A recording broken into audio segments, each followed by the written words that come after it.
with the main Chip Washington. It's real talk. Man, it's real talk with your main Chip Washington. When it comes to information, the main got an arsenal. Bring you up to speed with what you need. He's a local and nationwide news feed. Let's talk about it.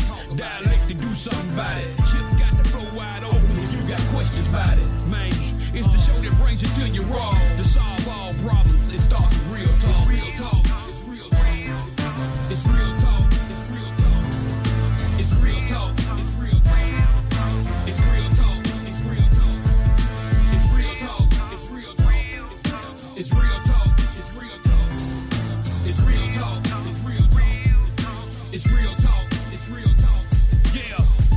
Welcome to Real Talk with your host, Chip Washington. It's real talk. It's real talk. It's real talk.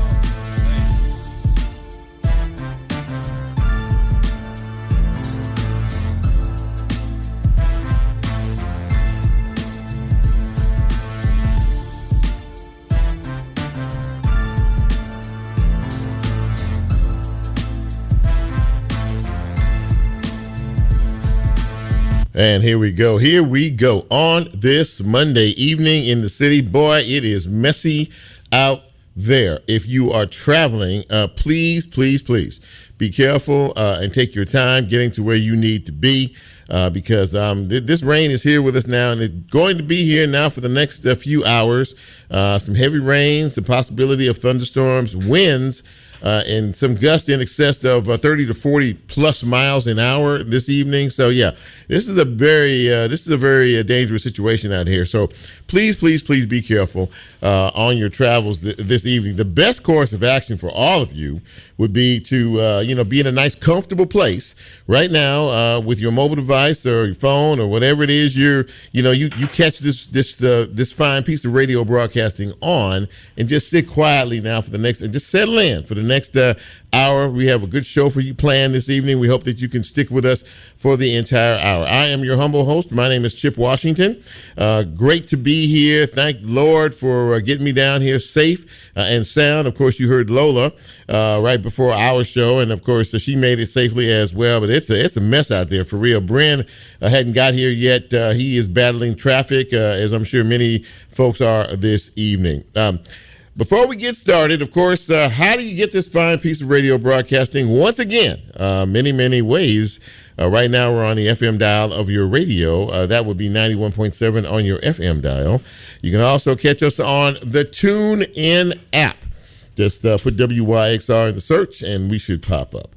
We are also live streaming tonight on Facebook Live. So if that is your preferred way of catching us, you can always go there and see us as well. And when the show posts in the next day or two, you will be able to find us on YouTube if that is your thing. And as we are a podcast, you will be able to find us wherever it is you get your podcast. So again, we're very happy, to have you with us this evening. Those of you who have chosen to join us, we really appreciate it. We do have a good show for you tonight. We think so anyway. First up, in just a couple of minutes, we're going to be speaking with a young man who's doing big things in this city. His name is Durell Cowan. And he is the founder and executive director of Heal 901. Many of you have heard of this organization, dedicated solely to the youth of our city. And he is going to talk to us about some of the program initiatives that they have and the success that they're having during this complicated time with many of our young people out in the city. A bit later on, we're going to be speaking with someone who's handling something, doing something these days that we just don't see. Many of you have probably never seen it, but there have been TV shows that showed doctors making house calls. Anybody remember when doctors used to actually make house calls? There used to be a show called on TV called Marcus Welby, MD. And he was a doctor that actually made house calls back in the day. Well, anyway, we're going to be speaking with a young lady by the name of Angela Owens, who has a medical house call service. And I want to talk with her about that whole concept of it. And it's based on, of course, the folks who are elderly and who are have a difficult time trying to get around to doctor's appointments and things like that. And a bit later on in the broadcast, we have our old friend. We haven't talked to him in a while, but there is a lot going on in our city. I don't think that's an understatement. But our very good friend will break it down for us this evening. He is Otis Sanford, and he will join us in the second half hour of the broadcast. He's a journalist. He's a columnist. He's an author. And he's a commentator and all of that kind of stuff. But he'll be with us to share some of his thoughts and views on everything happening in the city of Memphis. Thankfully, Brent is here with us this evening. He just made it in, and we're thankful that all of us were able to get here safe this evening. Now, each and every time, right around this time, we talk about you. We celebrate you. Many folks out there celebrating birthdays in the month of March. If you had a birthday this past weekend or today or this week, this is your segment. This is where we give you the premium shout out. You know, you can get shout outs from other people in other places, but you know, you can only get the premium shout out from this show right here. But we can't do that unless I say, hit it, Brand. Several birthdays to call out on this Monday. Sheila Hager Whaley, my longtime friend, television videographer extraordinaire. Happy birthday to you, Sheila. Marcus Friday, rodeo announcer extraordinaire. It is his birthday today. Happy birthday, Marcus.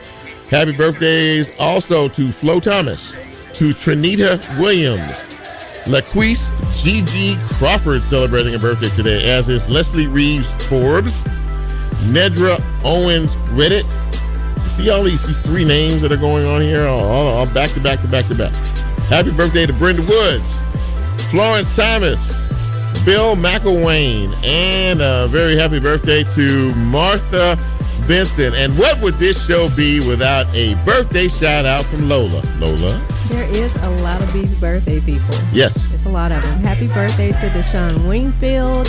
Happy birthday to Miss Paula Rayford. Yes, so Paula Rayford's disco, if you didn't know. The disco queen. And happy birthday to my good friend Leonard Harry. Happy birthday. Hey, Lola had a trifecta going today as well. So listen, happy birthday to each and every one of you out there. I hope that this day has been filled with love and laughter. And of course, we would love to be back with you next year to celebrate your next trip around the sun. Be careful, be safe, and enjoy. Thanks, Brent. All right, so some news and notes and some breaking news late this afternoon, which was kind of sad to see, but kind of interesting at the same time. Many of you are familiar with Sean Puffy Combs, Diddy, I guess that's what he calls himself these days. Well, the feds raided his homes. Law enforcement in Los Angeles, California, where he has a mansion, and also in Florida, they raided his house today. They went in with guns drawn. They were clearly cued into something, looking for something. They pulled out a couple of folks in the home in Los Angeles, and those two individuals happened to be two of Diddy's sons. They looked like they were handcuffed as well. Now, of course, all of this is being handled out of the Southern District of New York, which has been investigating Diddy for a while now. And this appears to be tied to some sex trafficking allegations that Diddy has been under for recent months, the last several months with different plaintiffs. So this is a really bad situation here, and we don't know anything yet. We don't know what the raid yielded in either property, but I'm sure we will find out. But when the feds and Homeland Security come knocking on your door, and they have guns, pulled out and ready for some action, they know something and they've seen something, and they're going to investigate something. So we'll keep a close eye on what is happening with Diddy and these charges with these raids today. Very interesting stuff. So last time we were together, it was on the eve of Kyle Rittenhouse coming to the city of Memphis to speak at the University of Memphis about Second Amendment rights.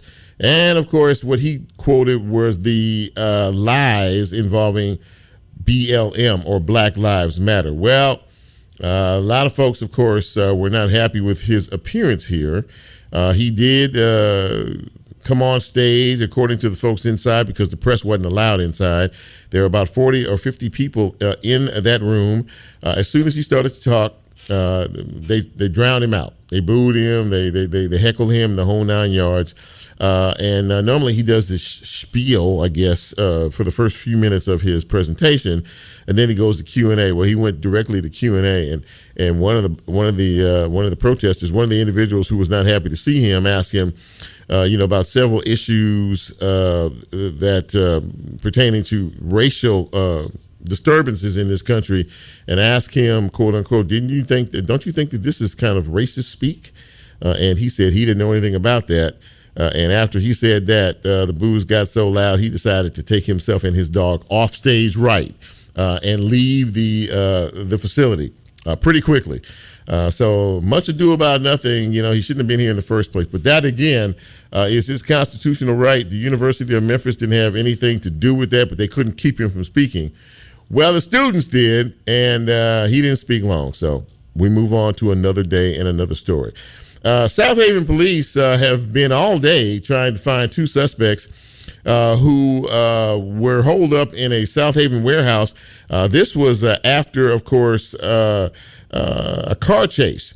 They were, these two individuals were being chased by police, and then they shot at officers as well. That wasn't a good thing to do. They found them later on. It's been some hours now since this happened this morning, and they found them this afternoon in this abandoned warehouse, and they finally talked them out. No injuries involved in any of these circumstances. There was a man, many of you probably heard about this. There was a shootout on Friday at the Cordova Walmart store. Where an individual, apparently who was a former employee of that store, who had previously been fired just a few hours beforehand, got into a disagreement with a woman at the front of the store. Well, a patron, Good Samaritan, decided to get into the middle of all of that and try to break it up, the whole 9 yards. Well, he got shot 4 times by the suspect for his trouble. And he was with his family. He was with his son, and he was with his brother. He is in critical condition still at the hospital. The suspect has been caught and arrested. His name is Tamarius Hopkins, and he is in the Shelby County Jail with a bond set at $500,000. So once again, more foolishness happening in our city. Now, speaking of something good in reference to all of this, congratulations to the city of Memphis. We did have a couple of disturbances downtown over the weekend, but there were thousands of people here for the NCAA basketball tournament that ended here last night. And judging by what I saw on the news and some of the interviews, people had a great time. They weren't thwarted by anything. They weren't concerned about anything. So kudos to the city. Kudos to law enforcement and all those who kept all these folks safe coming into our city and provided a nice economic boost to the city of Memphis. That is our quick wrap on news and notes this evening. We'll get into the broadcast. What do you say? It just looks really, I'm looking outside. I can see outside the door right now. You can see the wind blowing. The rain is kind of falling sideways, the whole 9 yards. So you guys really be careful out there. Seriously. We'll take a first break. When we come back, let's get into the broadcast on this rainy Monday evening. This is Real Talk Memphis. I am Chip. You know who you are. As always, we'll take a quick one, and we'll be right back.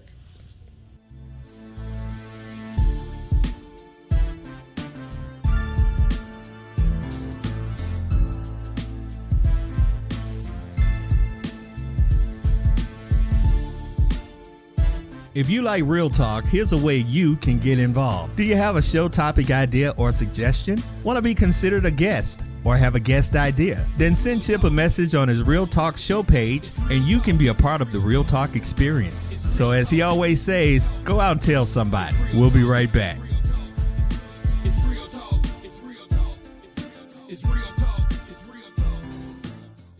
Calling on musicians, singers, producers, managers, music students, and music fans. WYXR's Meeting in the Middle Seminar is back on March 27th from 5:30 to 7:30 p.m. at the Scheit Family Performing Arts Center at the University of Memphis. Join us for an evening where we meet in the middle, bridging the gap between industry professionals and passionate fans. Explore the diverse spectrum of Memphis music and discover new connections. Hear from industry experts, including Contemporary Media's Anna Traverse, Unapologetic Kids' Kid Maestro, singer Taliba Safia, and WYXR's very own Liv Cowan and Jazzy Lo McRaven. RSVP to attend at middle.wyxr.org.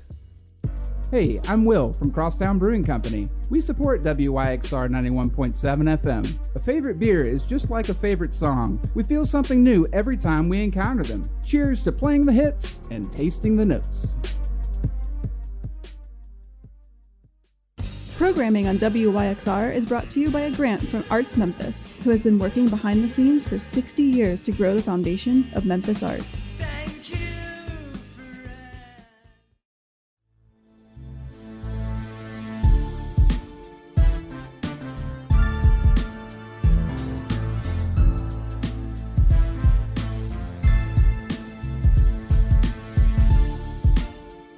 Get Real Talk on the TuneIn mobile app under WYXR, and he's now streaming live on Facebook. And you can also catch a rebroadcast on YouTube. Just put WYXR in the search box and hit subscribe.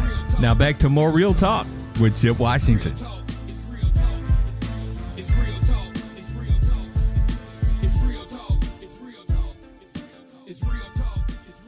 And welcome back to Real Talk Memphis on this rainy Monday evening in the city. Chip with you, and glad to be here and glad to have you out there as well. Now, my first guest is a young man who has a passion. His passion is for our young folks. We all know that these days, a lot of them out there, not all, but there are some who are headed down the wrong path. Let's just say it like that, making things a bit challenging for all of us here in the city that we love, and trying to figure out exactly the what and the how and the why in all of this. Well, my next guest has dedicated his life, I would say, to this. He is the executive director. Well, he's the founder and the executive director of an organization many of us are familiar with called Heal 901. And he is Durell Cowan. And my friend, it is great to see you. It is great. Now, he's so busy. I thought I was going to have to wait about a month to get him, but today was a good day. But Durell, it's great to see you, my friend. Thanks for coming on the show. I really appreciate you. Man, Brother Washington, Chip, it's a pleasure to be in here with you. Shout out to everybody over there at WYXR 91.7. Wonderful station. If you're not listening, you're missing out. And we're going to have some fun today. Absolutely, my friend. Thank you so much for that. And so listen, I guess I need to start at the beginning. What was it that inspired you in 2018, I believe it was, to create an organization like Heal 901? It was taking my own personal pain and turning it into power. And tragically, my uncle was murdered in Richmond, Virginia in 2010 by the hands of Richmond County Sheriff Deputy. And in the inner city, in single-parent homes, an uncle is more than an uncle. He's sometimes our first immediate father figure. Now, my dad was in my life, but my uncle was just always just right there, readily available. And losing him had a dire impact on me. And when I saw that, I just immediately started helping every young man that I could with anything that they needed, be it jobs, Pampers, whatever you need, man, anything to keep you out your streets, I was willing to help. And on 2014, my kindness was taken for a weakness. And a young man that I know was actually robbed. And he asked me to drop him off somewhere, and he ended up seeing that gentleman there and actually killed him. And from there, I was charged with first-degree murder. So understanding how predatory prosecution and other things work in the city of Memphis, it was just for me in my moment of going through mental health hospitals myself on how do you do everything right. And because I'm this nice-sized black guy, this bald, sometimes you perceived a certain way, and I can't control that. So I just immediately, in my moment of psychosis, it was just, what do you do? How do you bounce back from this? And it was just immediately, I'm going to go heal my city. I'm going to heal Memphis. I'm going to heal 901. I'm going to make it a better place for future generations where other children don't have to deal with the things I've dealt with. Wow, that's really stunning, and yet that you were charged. So I mean, you kind of understand this from the psychology of this from the inside out, no doubt about that. Having gone through that, so we're at a place now, Durell, that's troubling for so many of us who care so much about our young folks because they are our future. These are our guiding lights, and and one day they're going to be taking over. When you see what you see. When you hear what you hear, and I know you have a very close connection with these young folks, what are some of the things that they're telling you that are troubling them today? Lack of resources is always going to come up. Economics, having money. But also when you listen to them and talk to them, it's a lot of personal pain, generational pain. These children are dealing with things that have been swept under the rugs for probably generations, and now as they're navigating through life, trying to figure it out, like how do the things that I've learned growing up don't apply to real world, but this is all I know. It's hard to separate that. And sometimes we also got to look at how we talk to our children.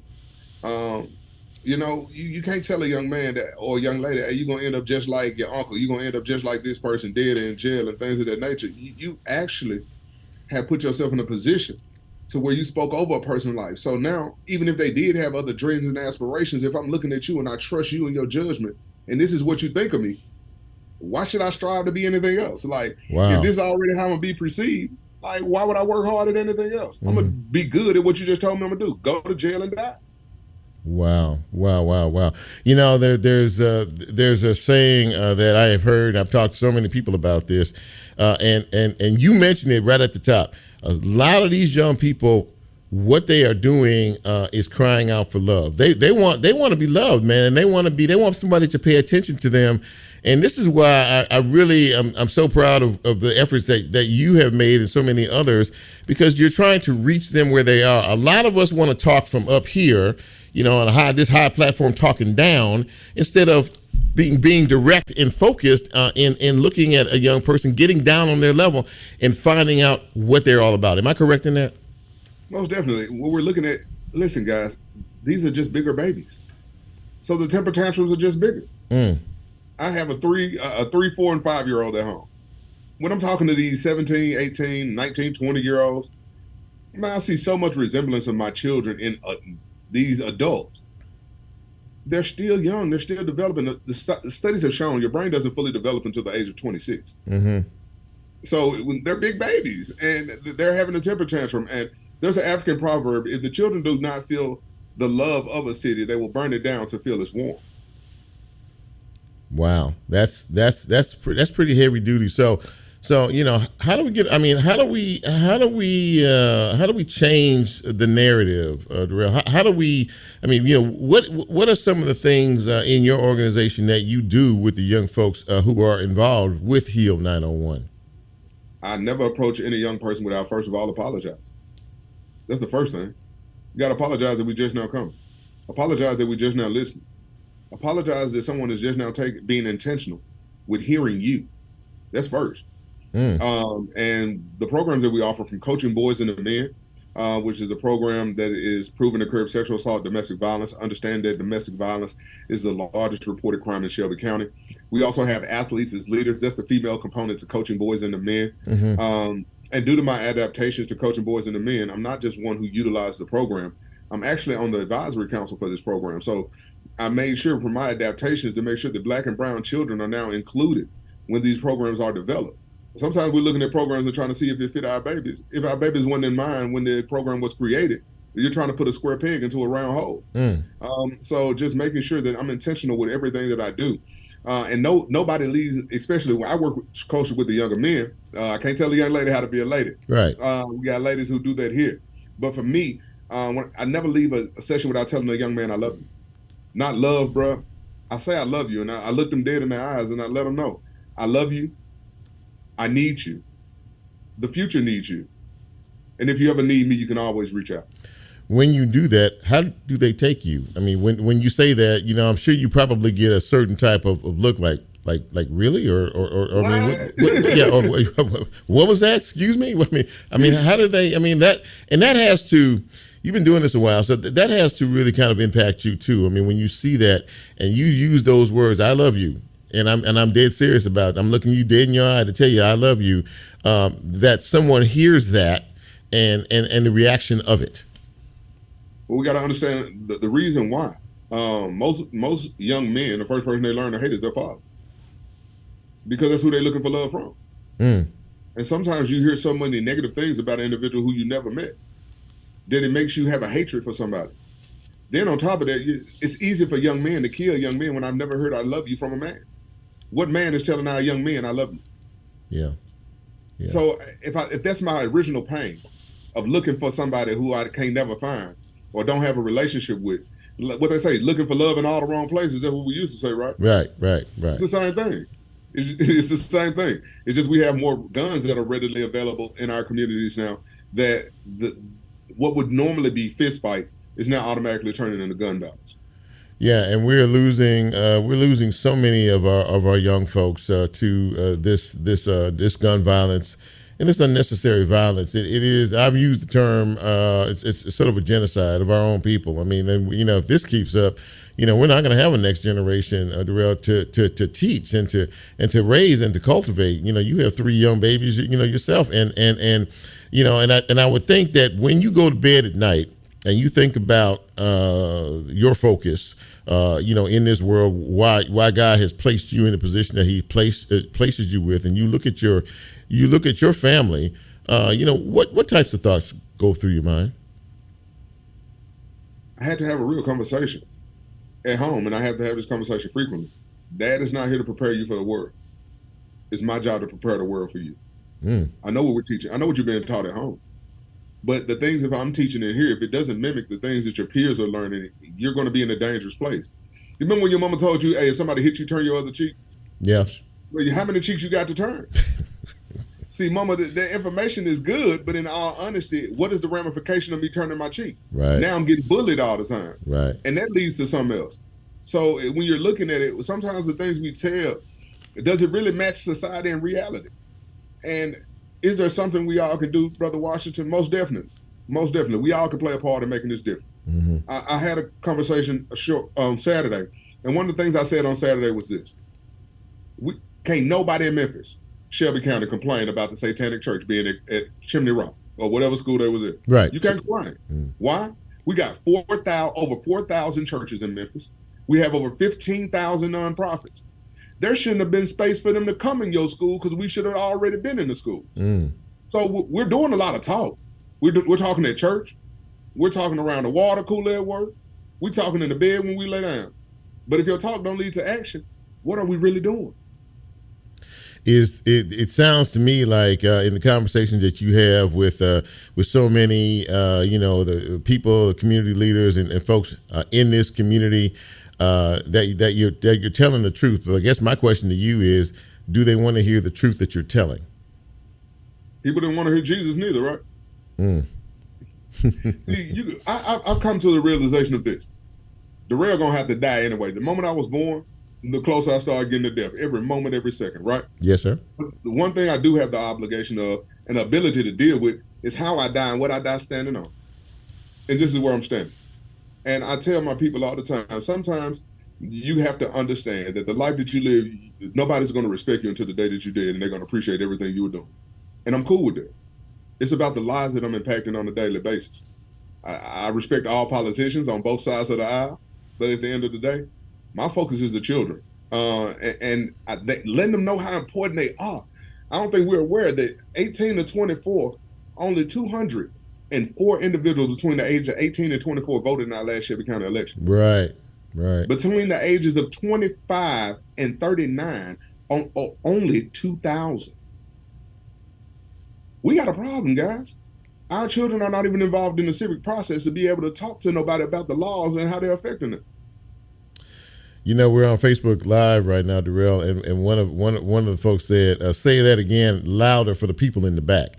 But see, a lot of people don't want to hear the truth, and this is why having people like you in this community, and having people like you not afraid to stand up and tell anybody, anywhere, anytime, look, you know what? Stop focusing the problem on these kids. We're the problem, and we need to do better as grown folks trying to teach these young folks. Look at you. I see some agreement there. Am I preaching to the choir?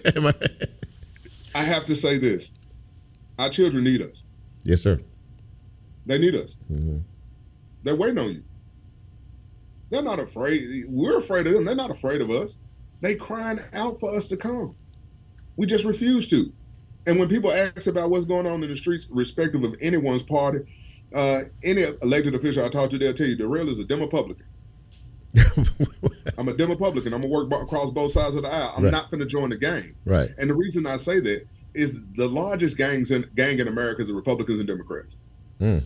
If you're a Republican, you hate Democrats. You're a Democrat, you hate Republicans. And truth of the matter is both sides have more similarities than differences.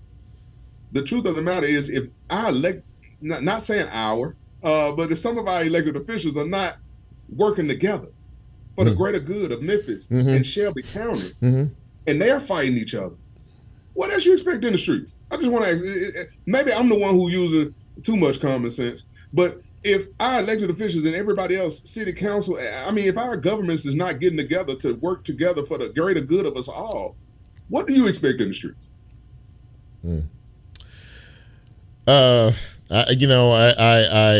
just sitting here and I'm processing and I'm thinking about everything you're saying, and all that comes to my mind is just amen, amen, and amen. And I so respect what you do. And I so commend you for doing it, and everybody in this city, and everybody should pay attention to this. If you're not catching this live right now, you can go back later and watch it on my page, and we're a podcast. You need to hear this interview, and you need to hear the passion this young man has for our young people, because he's telling the truth. Durell, thank you so much, man, for coming on the show tonight. I really appreciate having you, and I promise you this. Anytime you want to come back, you and I are in touch with each other now. Anything you want to say, any initiative you want to launch, we're here for you, and I promise you that. I'm here for you. I absolutely mean that. Most definitely, Brother Washington. I gratefully appreciate it, and I know you're serious from our conversation that we had offline. Yes, sir. I understand your passion, and I know you've been doing this for a while, so speaking with truth and integrity is something that you do, so there was no hesitation. Moving stuff around for you is no problem. But I'm continuously working with all of our elected officials, both sides of the aisle. I love them all. And we're working aggressively, but there's so much more to do. And if we're not bringing up another generation to be able to keep these mantles going and light these torches that we're lighting right now, we're going to lose. And that's what I can't afford. Amen. Durell Cowan, founder and executive director of Heal 901. Thank you, my friend, for coming on the show tonight. I really appreciate you. Thank you, brother. Y'all live blessed. Absolutely. You as well. Ladies and gentlemen, that's how you start a broadcast off. Durell Cowan doing the work. He's not just talking the talk, he's walking the walk. Let's take a quick break, and when we come back, we'll continue with this broadcast on this Monday evening. Rainy evening in the city. I hope you're being careful out there if you're driving around out there, and get home safely this evening. This is Real Talk Memphis. I'm Chip. We'll take a quick break. We'll be right back.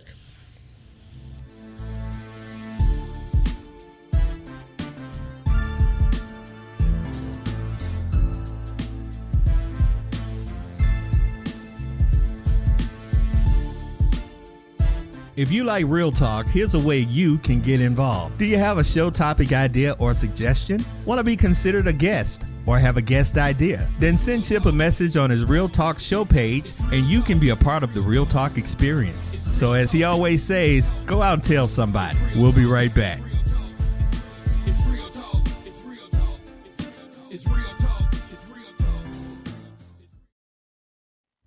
Coming to the Orpheum Theater Friday and Saturday, March 29th and 30th, AEG presents the Rough and Rowdy Ways Tour featuring Bob Dylan. Performances begin at 8 p.m. each night. Ticket information for the Bob Dylan Rough and Rowdy Ways Tour at bobdylan.com. I'm Patrick Tamburino, host of the Techno Strategist podcast. Join me as we navigate the ever-evolving world of IT managed services and beyond. We'll explore everything from selecting the ideal tech partner to the forefront of cutting-edge technologies, all infused with my own unique perspective and hopefully a touch of humor. Don't forget to tune in to the Techno Strategist on the WYXR podcast network. For more information, head over to WYXR.org.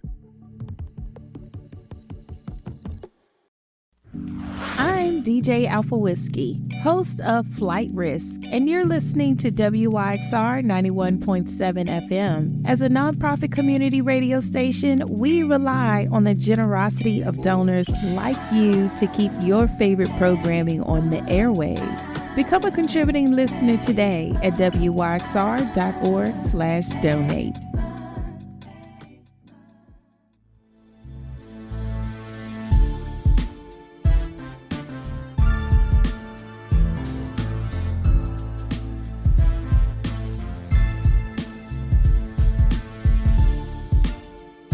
Get Real Talk on the TuneIn mobile app under WYXR, and he's now streaming live on Facebook. And you can also catch a rebroadcast on YouTube. Just put WYXR in the search box and hit subscribe.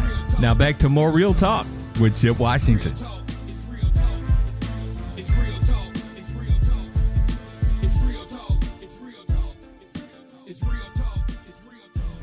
And welcome back to the big broadcast on this Monday evening. Chip with you, and I ask a question at the top of the show. Does anybody around here remember a time when, way back when doctors actually made house calls? I mean, does anybody remember that? I asked a couple of people, older folks, over the weekend, and they both looked at me like I had like three heads. Like, huh? What? But anyway, like they had never heard of that. Well, I have someone here, and I'm happy to speak with her this evening, who actually has a medical house call service. Her name is Angela Owens, and Angela joins us now. And Angela, it's great to see you. Point of reference, point of note, you and I are church members. We both attend Full View Missionary Baptist Church in Bartlett, Tennessee. And Yes. it is good to see you, pastored by our leader, the Bishop, Jonathan McReynolds. Exactly. Right. Exactly. Good to see you. Good to be here. Absolutely that. So first of all, tell me a little bit about the concept of this whole house call situation.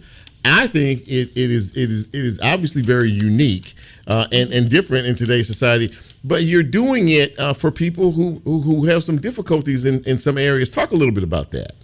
Exactly. So I'm a nurse practitioner.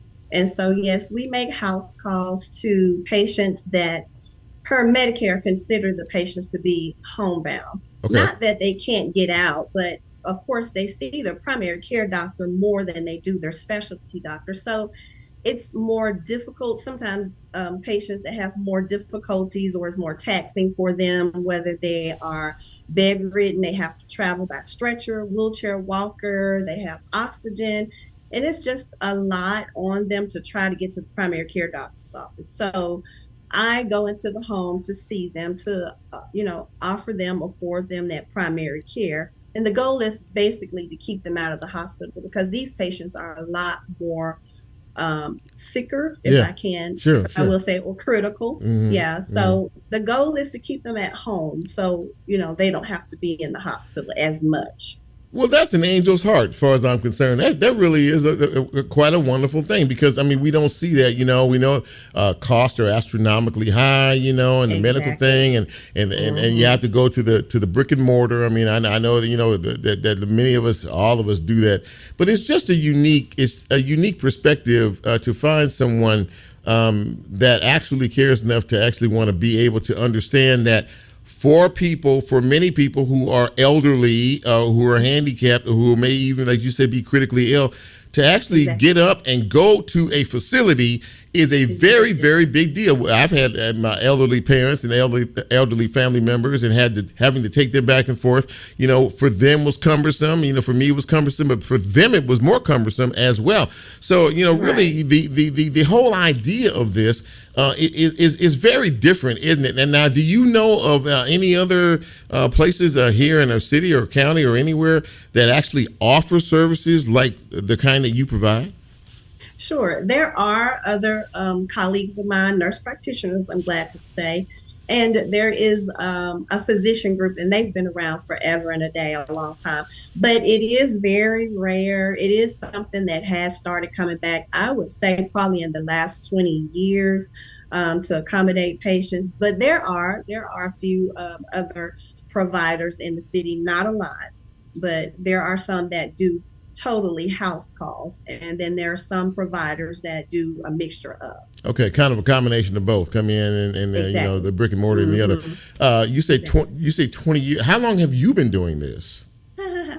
I've actually been doing it now. It'll be 3 years this year. I've been doing the house call 3 years, but and it's been a challenge, you know, because when you go into the homes, it's smaller spaces and you don't have everything you need, but you work with what you have. But yes, we've been doing it for 3 years now. And overall, even though there have, as you said, been challenges, you know, depending on the particular individual, I would imagine there's something very rewarding about all of this for you, I would say. It is. The reward is, especially with new patients or my established patients, the thing that I get the most is we really appreciate you. It's really hard for us to get out of the house, you know, and even in my primary care practice and seeing patients, I collaborate with some other providers that they don't go to the home, but they may see the patient, do a televisit or something like that.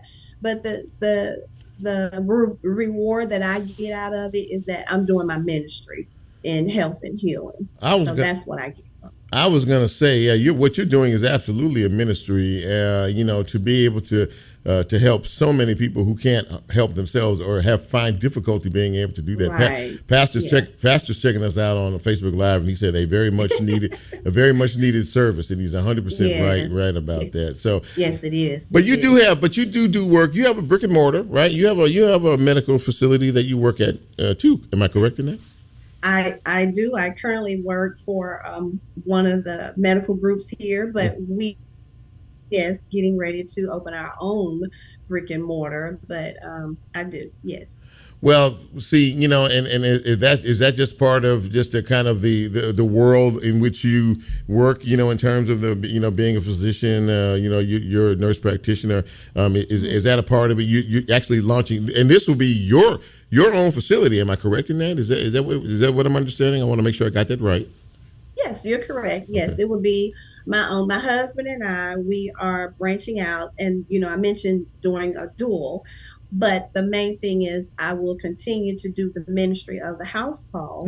But we're just moving towards, because we do have patients, their family members and other people. And when I work for the other companies here in Memphis, they ask, do you have a practice? Do you see patients? So I thought about it, and I've decided, to start seeing patients in brick and mortar also. So, but yeah, the house call is my love, to be quite honest. But either way, brick and mortar, house call, I'm still doing what I'm called to do. You are an angel. This is a ministry, and you know, bless you for doing what you're doing. You tell your husband I said hi, by the way. But but you know, when you and I talked about this, you know, a few weeks ago, and you brought this to my attention, I started to think about the whole concept of this. Well, this is something that we just don't see or hear, you know, and we don't really know about it. Well, congratulations to you for what you do, you know, and for your heart and for caring for so many other people.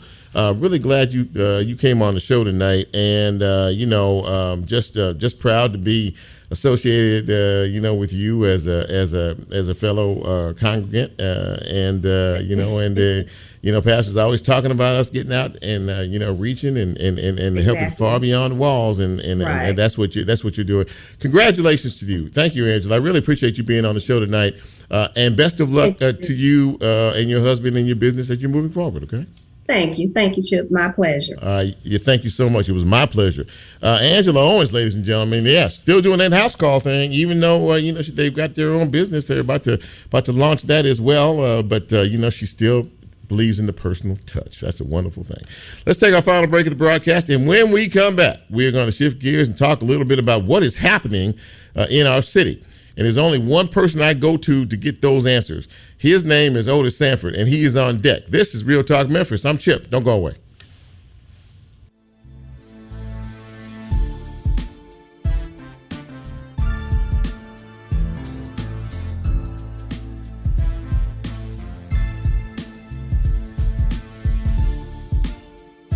If you like Real Talk, here's a way you can get involved. Do you have a show topic idea or suggestion? Want to be considered a guest or have a guest idea? Then send Chip a message on his Real Talk show page and you can be a part of the Real Talk experience. So as he always says, go out and tell somebody. We'll be right back.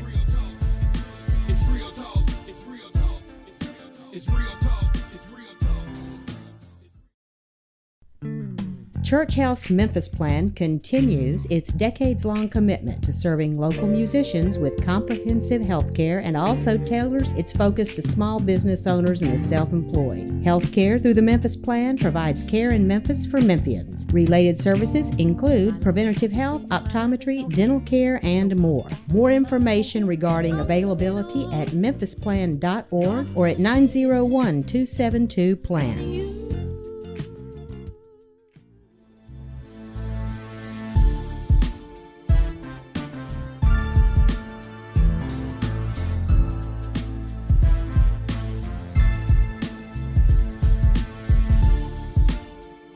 Get Real Talk on the TuneIn mobile app under WYXR, and he's now streaming live on Facebook. And you can also catch a rebroadcast on YouTube. Just put WYXR in the search box and hit subscribe.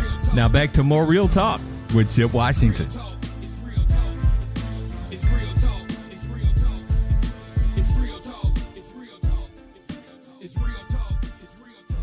And welcome back to Real Talk Memphis on this Monday evening. Glad to have you with us and glad to have my next guest with us. There are a few people in this city with the pedigree and the background that my next guest has. But what I like about him the best is he is never afraid to give an honest opinion about what is happening in our city. And he is so well respected, people just sit back and listen. He is Otis Sanford, and my friend, it is great to see you. I haven't had a chance to say Happy New Year to you, but how are you doing? How you doing? I'm doing well, Chip. How are you? Great to be with you. Man, it's always great to have you, and I'm doing well as well. Thank you. So listen, Otis, to say we're living in some interesting times in our city is an understatement. I believe the last time we talked, it was before the mayoral election. I think it was the last time we talked. Has it been that long? It's been a minute. Yeah, maybe so. It's been a minute, yeah. I'm a busy guy. Yes, you are. You're still a busy guy. Columnist, commentator, author, all that kind of, all that stuff. And, the whole 9 yards, journalist, the whole nine. But, as you survey the landscape of our city, and I've heard you many times, ABC 24, doing your thing on your show on the weekends there. What's your assessment of where things are, where we are, and, the things that are happening out here? Well, obviously, to give a good assessment, you have to break it down into 2 or 3 areas. Mm-hmm. I think in terms of our economy, I think we're doing okay, just not great. The job market is, again, okay. Mm-hmm. When we talk about public safety, which is what most people talk about, it's still a troubling time for us. I think the biggest concern that people have is with juvenile crime and kids stealing cars and smashing grabs, and now we're talking about shootings in highly public places like a Walmart. Mm-hmm. That's a problem. Politically, I think that the new mayor, and you're right, the last time we talked may have been when just before Mayor Young got elected. Right. I think he's doing a good job in trying to tackle some of the issues that the city has, starting with public safety. And then finally, our relationship with the state could use some help because we have a huge disconnect with state legislative leaders, including those who are right from here in Shelby County. That right there, my friend, is one of the things that troubles me the most. This disconnect, as you so aptly put it, between the folks in Nashville and here, the overreach by basically erasing the ordinances that were passed by our city council in our city, by our legislators, and for the will of our people, have basically been just wiped away. And what bothers me the most about that and other things that I've seen, just like Mark White wanting to appoint 6 new members to the Shelby County School Board when we have 9 elected members, but he wants to appoint 6 more because he's not happy with what's going on. What is this all about? I mean, there's been tension between Shelby County and what happens up in that state house for a while now. But how do you assess all of this? What we're seeing these days? I think when you take out the local legislators, you mentioned Mark White. There's also Brent Taylor. Yes, sir. There's also John Gillespie. Mm-hmm. And you talk about other people who don't live here. They don't really care that much about Memphis, and that. I hate to say this, but it starts with the governor and comes on down. They put up a show that they care about Memphis, but they don't really care about Memphis. And then when you add in the local legislators, they are trying to be forceful and heavy-handed on some things. I think Brent Taylor has overstepped in a lot of instances. He claims that he's looking out for the people who are concerned about public safety, but he should not be meddling. Neither he nor John Gillespie should not be meddling in what the city council does. I think the saving grace might be here, Chip, that even though the legislature has passed this law that nullifies those city ordinances, right, it is still up to the police department and the police director, mm-hmm.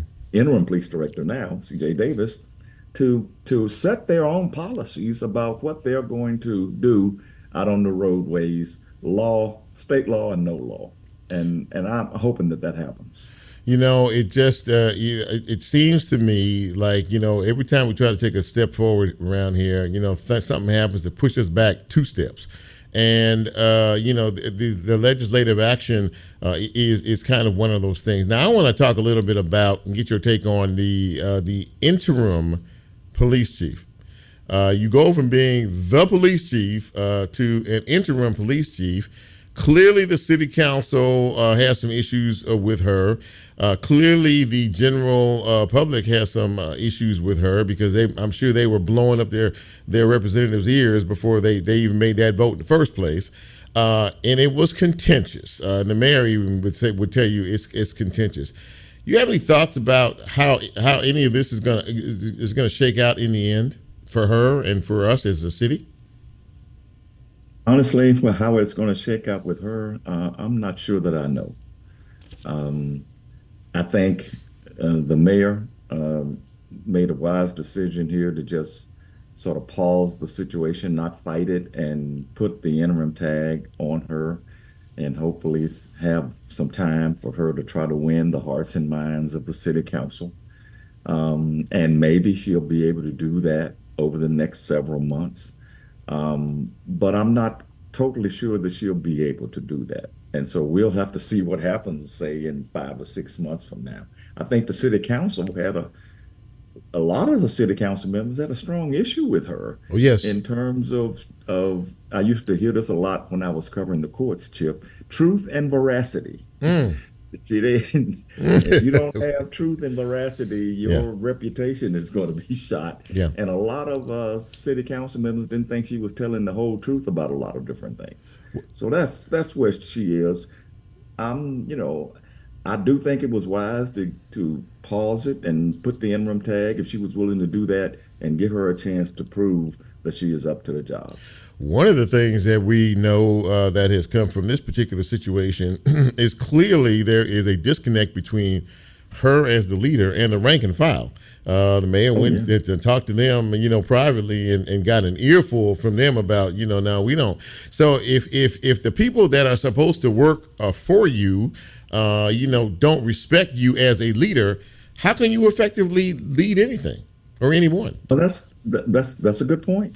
And I think that's an issue that she has to deal with. But, as you mentioned earlier, I've been around here a long time. And there have been police directors, police leaders who the rank and file, did not like. Buddy Chapman was a really effective police director, but a lot of rank and file members didn't like him. Mm-hmm. And there have been some others. So it's not unusual for the rank and file to believe, well, I'll just outlast whoever the director is, and if I don't like them, I don't like them. But she does have to address that. She has to understand that she is only good as the people who work for her and under her, and she needs to address that issue. You know, you and I talked off air before, when I was trying to get you to join me tonight. And one of the things that I was really surprised about is about a week or two ago, where we had, not too far back here, we had like 12, 13, 14, 15 shootings, literally in like a 24-hour period, and with several deaths involved in that. And I would have thought at some point or another, we would have seen our chief of police stand in front of a camera and at least say something to the general public who is clearly mistrustful and afraid of what is happening out here on these streets. Yeah, I cannot dispute the fact that she does not do enough communicating with the public. That has been a long-standing issue here with her. Now, it's not her fault, or probably not even the police department as a whole's fault, that we have a bunch of people out here with guns shooting each other. Sure. But we do expect her to understand the gravity of it and to communicate regularly about what the police department, what the city is doing to try to deal with this, and how we are trying to work as hard as we can to catch those who are committing the crimes. There just needs to be more communication, Chip, between her and the public. The media is clamoring for that. Yeah. She just does not do enough of it. Yeah, absolutely that. Man, as always, I just appreciate you, because, you give us the truth, and you don't do it, you don't scream, you don't holler, you just deliver the truth in a very kind of a direct and focused way, and that is why, and an honest way, really, which is what I respect about you so much. And I thank you for coming on the show tonight. I know how busy you still are, even though you've left University of Memphis, kind of, sort of, but you're still doing your thing out there. but thank you, my friend, for taking some time to come on the show tonight. I appreciate you. Thank you so much. Well, sure, Chip. Thank you for having me, and I'm always happy to talk to your listeners. Thank you, my friend. I appreciate you. Have a good evening, and I'll talk to you down the road, my friend. All right. Thank you. All right, ladies and gentlemen, that puts a wrap on another edition of Real Talk Memphis. I hope that you got something out of it as Bryn plays us out of here. And I'm going to try to get out of here. All of us are going to try to get out of here and brave this weather. And hopefully we'll all get home safely. I'll be sending texts to each of them. So Bryn, be expecting a text. Lola, be expecting one as well. As making sure my folks get home okay. But listen, thank you for being here. Thank you for being with us. Thank you for supporting the show. Thank you for consistently inspiring me. And if you like what we have done on this broadcast or what we're doing, please go out and tell somebody. You can't make a difference if nobody knows we're here. So for all of us, for Lola, for Bryn, for Nicole, and for yours truly, Chip, have a great week. Please be safe. Please be careful. Until next time, we are out.